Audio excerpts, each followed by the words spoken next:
보인다.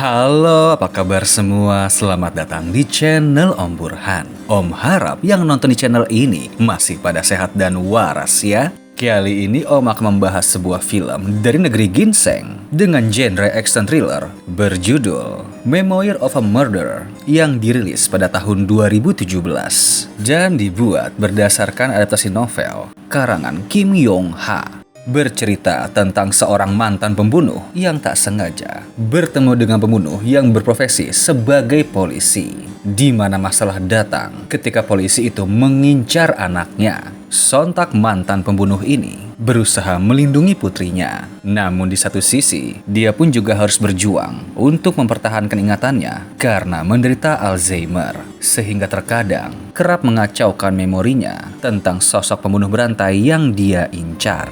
Kenapa bisa begitu? Ya udah, Om coba ceritain ya. Tapi sebelum itu, jangan lupa untuk subscribe dan tonton video ini sampai habis.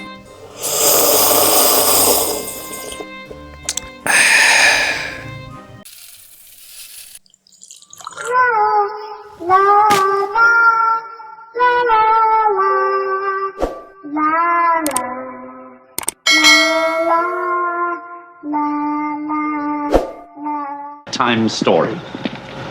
Are you sitting comfortably? Then I'll begin. Film dibuka dengan memperkenalkan sang tokoh utama bernama Byung-soo, seorang dokter hewan penderita demensia yang lupa dengan alamat rumahnya. Karena itu, ia pun menuju kantor polisi untuk dibantu pulang dan bertemu dengan temannya seorang polisi bernama An Byung-man. Tak lama seorang gadis cantik bernama Eun-hye yang merupakan anak Byung-soo datang untuk menjemputnya. Kemudian saat makan siang, Eun-hye mengajak ayahnya untuk menggunakan alat perekam suara demi membantu merangsang ingatannya. Terlihat kalau gadis ini sangat sayang kepada ayahnya, bahkan rela menjemput ketika jam kerja, serta memberikan sebuah kalung yang berisi alamat rumah agar sang ayah dapat kembali pulang jika tidak mengingatnya. Sebab Byung-soo ini mengidap demensia vaskular yang disebabkan oleh sebuah kecelakaan mobil pada beberapa tahun silam.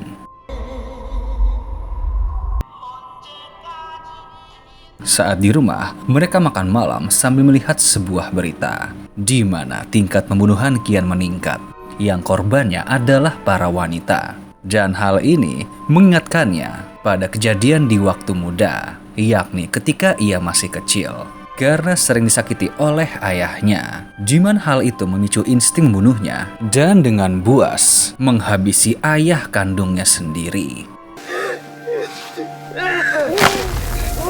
Tapi setelah itu, dia pun menjadi seorang pembunuh berantai dengan mengincar orang yang memang pantas untuk dibunuh atau yang suka melakukan tindak kekerasan seperti ayahnya. Dan selama bertahun-tahun aksinya tidak pernah ketahuan oleh polisi karena dia kerap mengubur para korban di hutan bambu miliknya.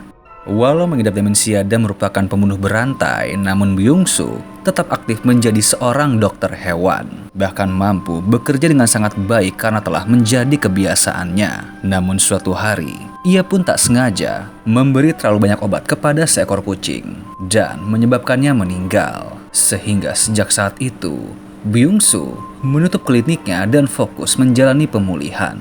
Untuk mengisi waktu luang, ia bergabung dengan sebuah klub puisi. Di sana ia bertemu dengan seorang wanita centil paruh baya bernama Yeonjo yang sepertinya tertarik kepada Byung-soo. Namun sang mantan pembunuh ini memilih untuk tidak menanggapinya. Setelah itu ia teringat akan sebuah kenangan masa lalu mengenai kecelakaan yang dulu dia alami, di mana pada saat itu dia baru saja membunuh seorang wanita. Namun ketika pulang melewati jalan bersalju, dia malah kehilangan fokus dan akhirnya mobil yang dia pakai pun tergelincir. Suatu hari saat di perjalanan, ia nggak sengaja menabrak sebuah mobil sedan putih dan menyebabkan bagasi belakangnya terbuka. Tapi saat diperhatikan, ada darah segar yang menetes dari sana. Byung-soo pun mengambil sampel darah tersebut, lalu bertemu dengan sang pemilik mobil yang bernama Tae-jo, yang sepertinya tidak mempermasalahkan kejadian tabrakan tersebut. Namun Byung-soo yang sudah curiga mencoba bertukar kartu nama serta merekam kejadian tersebut karena curiga kalau Tae-jo adalah seorang pembunuh berantai. Apalagi asumsi ini semakin diperkuat karena saat menguji darah tersebut ternyata hasilnya merupakan darah manusia dengan golongan O. Karena ingat tentang berita pembunuhan berantai yang saat ini sedang marak, Byung-soo pun melaporkan penemuannya ke kantor polisi. Tapi tanpa disangka, ternyata Tae-jo adalah seorang petugas. Di mana saat temannya bertanya, dia pun bilang kalau pada saat itu sedang membawa mayat seekor rusa. Tapi di sisi lain, Byung-soo yang memiliki insting kuat sebagai seorang mantan pembunuh mencoba untuk menelusuri kemanakah Tae-jo membuang para korbannya. Dan pada akhirnya menemukan sesosok mayat yang dibuang di pinggir danau. Namun Tae-jo juga tidak tinggal diam. Kemudian berusaha menyelidiki kehidupan Byung-soo dengan berpura-pura ingin memeriksakan kucingnya. Namun sayang, klinik itu sedang tutup. Tapi secara kebetulan, Eun-hye datang dan memperkenalkan diri sebagai anak dari pemilik klinik, di mana hal ini jelas membuat Tae-jo tertarik dengannya. Dan ia tidak butuh waktu lama, sebagai seorang pria yang karismatik serta memiliki profesi yang cukup mumpuni, membuat Eun-hye semakin tertarik kepadanya. Sementara itu saat malam hari, Byung-soo menanti anaknya dengan resah, di mana dia pun melihat seorang wanita datang menghampirinya. Dia pun langsung mencekik karena mengira kalau perempuan itu adalah seorang korban yang harus dia bunuh. Namun ternyata itu adalah anaknya sendiri. Sehingga Byung-soo kini semakin meragukan memorinya dan khawatir jika pelaku dari aksi pembunuhan yang saat ini sedang terjadi adalah diri dia sendiri. Karena itu pada keesokan hari, Byung-soo menuju sebuah biara untuk bertemu kakaknya yang bernama Maria dan bilang kalau ingin masuk ke panti jompo agar tidak menyusahkan putrinya. Karena sadar kalau dirinya semakin tua dan gak ingin mengganggu kehidupan putrinya. Hal ini pun membuat Maria merasa sedih karena tahu tentang sejarah adiknya. Dan sebagai seorang biarawati, dia pun hanya bisa berdoa agar adiknya selalu dilindungi. Suatu hari saat Byung-soo pulang dari klub puisi, Yeonju memaksa untuk diantar pulang. Namun di tengah jalan, dia dikejutkan dengan pemandangan putrinya yang sedang berkencan dengan Tae-jo. Namun akibat penyakitnya, dia pun gak dapat mengingat pria tersebut. Apalagi Yeonjo malah bersikap so akrab dan membawa Byung-soo pergi agar Eun-hye tidak terganggu.